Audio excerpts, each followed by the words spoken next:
नमस्कार दोस्तों। आज हम लोग चर्चा करेंगे जैन एवं बौद्ध धर्म को लेकर के, क्योंकि पिछले वीडियो में हम लोगों ने हड़प्पा सभ्यता और वैदिक सभ्यता से संबंधित जितने भी प्रश्न प्रीवियस ईयर हैं यूपी ट्रिपल एससी के दौरान करवाए गए वो सभी हम लोगों ने डिस्कस कर लिए हैं। तो आज हम शुरू करते हैं सबसे पहले कि महाजनपद काल। देखिए, यहाँ से जो प्रश्न मुख्यतया पूछे जाते हैं वो मुख्य रूप से राजधानी को लेकर पूछे जाते हैं। अगर हो सके तो जितने भी 16 महाजनपद हैं उन सभी की राजधानी आप याद कर लेंगे तो एग्जाम में आपके लिए सहूलियत होगी। इसमें एक प्रश्न आया हुआ है कि राजा बिंबिसार के दरबार में उस प्रसिद्ध चिकित्सक का क्या नाम था जो भगवान बुद्ध के निजी चिकित्सक के रूप में जाने जाते हैं। मुख्य रूप से इसका जो आंसर है वो जीवक है। अब थोड़ा सा बिंबिसार के रूप में देखें। देखिए, इतिहास में एक तो बिंदुसार हुआ है और दूसरा बिंदुसार हुआ है। दोनों नाम में कंफ्यूजन करने की बिल्कुल जरूरत नहीं है। अगर हम बिंदुसार की बात करें तो बिंदुसार मुख्य रूप से ये अशोक के पिताजी थे, ठीक है। वहीं पर अगर हम यानी कि बिंदुसार कौन हो गए, ये मौर्य साम्राज्य से संबंधित हो गए। वहीं पर बिंबिसार जो हैं वो हर्यक वंश के संस्थापक थे और वह बौद्ध धर्म के अनुयायी, साथ में इनके प्रसिद्ध जो दरबारी चिकित्सक थे वो जीवक रहे और बाद में इन्होंने बौद्ध धर्म धारण कर लिया और जिनके बौद्ध यानी कि जो हमारे भगवान बुद्ध हैं उनके एक तरीके से पर्सनल डॉक्टर के रूप में काम करने लगे। नेक्स्ट बात करें अगर हम जैन एवं बौद्ध धर्म के लिए, ठीक है। इसमें क्या है, जैन धर्म का सबसे महत्वपूर्ण मौलिक सिद्धांत क्या है। इनका जो मौलिक सिद्धांत था वो था अहिंसा। और साथ साथ में ये भी पूछ लिया जाता है कि जो जैन धर्म में कितने मूल रूप से सिद्धांत हैं। तो यहाँ पे जो सिद्धांत इनके हैं वो 5 सिद्धांत हैं, जिनमें कौन कौन से हैं। पहला अहिंसा। अहिंसा का मतलब क्या है कि जीव को चोट ना पहुंचाना। दूसरा आपका सत्य, मतलब झूठ ना बोलना। अस्तेय, चोरी ना करना। अपरिग्रह, संपत्ति का संचय ना करना। और ब्रह्मचर्य, किसी स्त्री से संसर्ग का ना करना, यानी कि इसके लिए मना ही करना, ठीक है। नेक्स्ट बात करते हैं, गौतम बुद्ध को ज्ञान किस नदी के तट पर प्राप्त हुआ था। तो आप सभी को पता है, कई बार क्वेश्चन पूछा गया, चाहे वनडे एग्जाम हो यहाँ तक कि पीसीएस में भी कई बार पूछा गया है। जो निरंजना नदी थी, और ये क्वेश्चन आपका जो पीटी 2022 हुआ था उसमें भी पूछा गया था। जो निरंजना नदी है मुख्य रूप से बिहार में, उसके नदी के तट पर पीपल के वृक्ष के नीचे, यानी कि वट के वृक्ष के नीचे इनको ज्ञान की प्राप्ति हुई थी। गौतम बुद्ध बौद्ध धर्म के संस्थापक थे। उन्होंने 29 वर्ष की अवस्था में गृह त्याग कर दिया। गृह त्याग की इस घटना को बौद्ध धर्म में महाभिनिष्क्रमण, और इनके कई सारे ऐसे हैं, जैसे इन्होंने पहला उपदेश दिया, ठीक है, इनको ज्ञान की प्राप्ति हुई, घर इन्होंने त्याग दिया, या इनकी मृत्यु हुई। इन सभी के जो घटनाएं हैं इनको कुछ नाम दिया गया। जैसे इनकी मृत्यु हुई थी उसको क्या बोला गया, महापरिनिर्वाण। ज्ञान की प्राप्ति हुई, महाविनिष्क्रमण। पहला इन्होंने उपदेश दिया, धर्म चक्र प्रवर्तन। इस तरीके से इनके जो एक तरीके से घटनाएं हुई हैं उनको नाम दे दिया गया। यहाँ से प्रश्न कई बार पूछे गए हैं, ठीक है। तो उन्हें बोध गया में एक पीपल के वृक्ष के नीचे निरंजना नदी के तट पर वैशाख पूर्णिमा के दिन ज्ञान की प्राप्ति हुई थी। गौतम बुद्ध ने सारनाथ में अपना पहला उपदेश दिया था। ये मुख्य रूप से धर्म चक्र प्रवर्तन के रूप में माना जाता है, जैसा कि मैंने अभी आपको बताया। नेक्स्ट आपका है, निम्न में से किस स्थान पर प्रथम बौद्ध संगीत का आयोजन किया गया था। जैसे मुख्य रूप से गौतम बुद्ध की मृत्यु के बाद में 4 बौद्ध संगीतियों का आयोजन हुआ।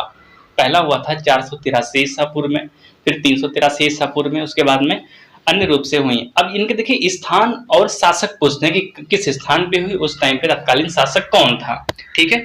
अब देखिए, जो पहली बौद्ध संगीत थी वो मुख्य रूप से राजगृह में हुई थी और शासक कौन था आपका, वो आपके थे अजातशत्रु, ठीक है। प्रथम बौद्ध संगीति 483 ईसा पूर्व राजगिर में हुआ था और यह संगीत मगध सम्राट अजातशत्रु के काल में हुई थी। इसकी अध्यक्षता महाकश्यप ने की थी। द्वितीय बौद्ध संगीति और तृतीय बौद्ध संगीति पाटलिपुत्र व चतुर्थ बौद्ध संगीति कुंडलवन, यानी कि जो जम्मू कश्मीर में वर्तमान में है वहां पे हुई थी, ठीक है।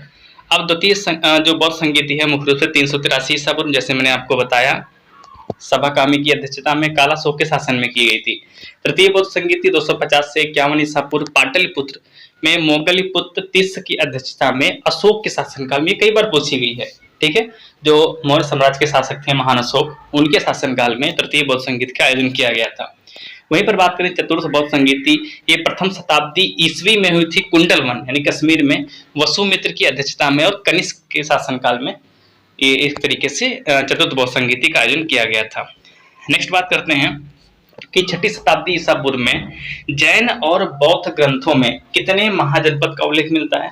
मैंने शुरू में ही बताया था वीडियो के कि 16 महाजनपद हैं और उनकी अगर आप राजधानी याद कर लेंगे तो आपके लिए बहुत ही महत्वपूर्ण होगा।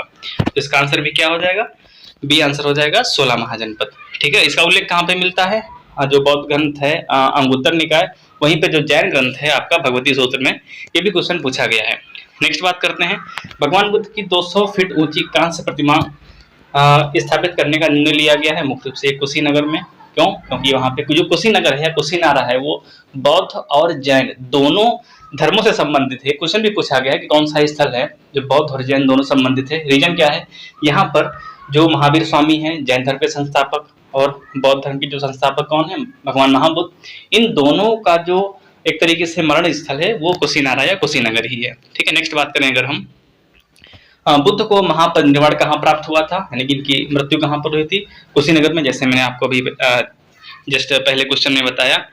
नेक्स्ट है आपका, किस स्मारक से गौतम बुद्ध ने दुनिया के लिए बौद्ध धर्म के अपने दिव्य ज्ञान का प्रचार किया था? इसका आंसर है महाबोधि मंदिर समूह। ठीक है, नेक्स्ट बात करते हैं, गौतम बुद्ध में डैश धर्मचक्र प्रवर्तन सूत्र का उपदेश मिलता है, यानी कौन सी बुक है, यानी कि कहाँ पर इसको मिलते हैं, ये सारनाथ। क्यों? क्योंकि सारनाथ ही जो है वहां पे सबसे पहले उन्होंने अपना उपदेश दिया था और उसी स्थिति को, उसी प्रकरण को धर्मचक्र प्रवर्तन के रूप में जाना जाता है।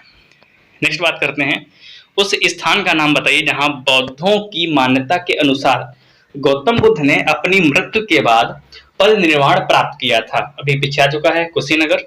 नेक्स्ट आपका है, पाली में बौद्ध ग्रंथों को आमतौर पर त्रिपिटक यानी कि 3 फोल्ड बास्केट कहा जाता है। उनमें से कौन सा त्रिपिटक में नहीं है? लेकिन 3 पिटक थे, सुत्त, विनय और अधिधम्म।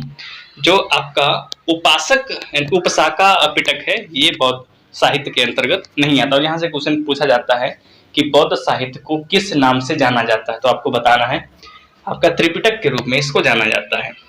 नेक्स्ट बात करते हैं, त्रिपिटक किससे संबंधित, देखिए अगला क्वेश्चन आ गया आपका बौद्ध धर्म से। नेक्स्ट आपका ज्ञान प्राप्त करने के बाद गौतम बुद्ध ने किस रूप में जाना गया, आपका मुख्य रूप से बुद्ध और जिन जो हैं ये आपके महावीर स्वामी के रूप में जाने जाते हैं। ठीक है, नेक्स्ट बात करते हैं, बोध गया एक महत्वपूर्ण बौद्ध तीर्थ केंद्र क्यों है?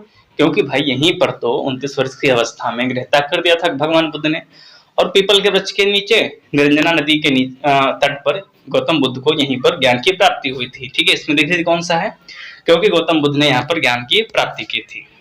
नेक्स्ट बात करते हैं, बुद्ध ने अपना पहला उपदेश कहाँ दिया था? आपको बताया कि सारनाथ में, और इसको किस प्रकरण के रूप में जाना जाता है? धर्मचक्र प्रवर्तन के रूप में। बौद्धों के लिए उत्तर प्रदेश में स्थित सारनाथ क्यों महत्वपूर्ण है? फिर वही मल्टीपल टाइम क्वेश्चन पूछा गया है। यहीं पर भगवान बुद्ध ने अपना ज्ञान प्राप्त करने के बाद में पहला उपदेश दिया था। नेक्स्ट है, मनुष्य जीवन का सर्वोत्तम ध्येय है, यानी कि केवल ज्ञान की प्राप्ति हो गई। इसका मतलब यह है, जिसका अर्थ क्या है? जिसका अर्थ है इच्छाओं पर विजय प्राप्त कर लेना। नेक्स्ट है, 24वें तीर्थंकर या अंतिम तीर्थंकर के रूप में किसको जाना जाता है? आप सभी को पता है कि महावीर स्वामी को अंतिम या 24वें तीर्थंकर के रूप में जाना जाता है। पहले जैन तीर्थंकर कौन थे? जो पहले जैन तीर्थंकर थे वो ऋषभदेव थे, और इनका उल्लेख ऋग्वेद में भी मिलता है, ये भी आप याद रखना। ठीक है, नेक्स्ट आता है, जैन धर्म के 3 रत्न यानी कि त्रिरत्न दिए गए हैं और उन्हें निर्माण का मार्ग कहा जाता है। वे क्या हैं? मुख्य रूप से वो सही विश्वास, सही ज्ञान और सही आचरण ही जैन धर्म के 3 रत्न के रूप में जाने जाते हैं। मुख्य रूप से ये हो गया आपका जैन और बौद्ध धर्म से संबंधित। और अगले वीडियो में हम लोग मौर्य और मौर्योत्तर साम्राज्य, जहां से सबसे ज्यादा क्वेश्चन पूछे जाते हैं, इसको चर्चा करेंगे। और इस वीडियो को अगर अच्छा लगा तो शेयर कीजिए, लाइक करिए और चैनल को सब्सक्राइब करें। मिलते हैं अगले वीडियो में, तब तक के लिए अपना ख्याल रखिए। जय हिंद।